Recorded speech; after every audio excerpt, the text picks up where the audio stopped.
చేయలేవు, నీకు సాధ్యపడదు. నువ్వు అనవసరంగా ఎందుకు బుర్రలేని పని చేస్తున్నావు? నీకు ఏది సాధ్యం అవ్వదు.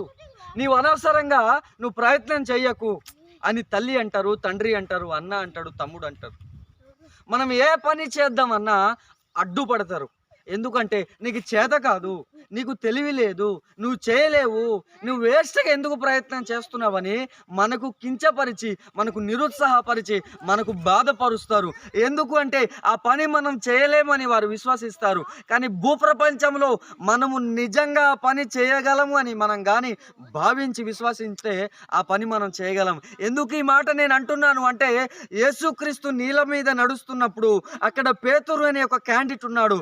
అతను అంటాడు కదా, ప్రభువా నేను నీళ్ళ మీద నడుస్తాను అన్నప్పుడు అతను ఓకే అంటాడు. అప్పుడు పేతురు నీళ్ళ మీద నడవడానికి ప్రయత్నిస్తున్నప్పుడు తన చుట్టుపక్కల ఉన్న శిష్యులు అనుకొని ఉంటారు కదా, ఈ పేతురికి బుర్ర ఉండదు, ఈ పేతురికి పిచ్చి పట్టింది, ఈ పేతురికి అసలు మైండ్ పనిచేయట్లేదేమో, అసలు నీళ్ళ మీద నడవడం ఏంటి, ఆయన యేసుక్రీస్తు, ఆయన దేవుడు కాబట్టి నీళ్ళ మీద నడవగలిగాడు, వీడికి నిజంగా తెలివి లేదు, వీడు ఒక పిచ్చోడు అని అక్కడున్న స్నేహితులు అనుకొని ఉంటారు, అక్కడున్న శిష్యులు అనుకుంటారు. కానీ ఎప్పుడైతే శిష్యుడైన పేతురు నీళ్ళ మీద అడుగు పెట్టడం మొదలు పెట్టాడో నడవడం ప్రారంభించాడు.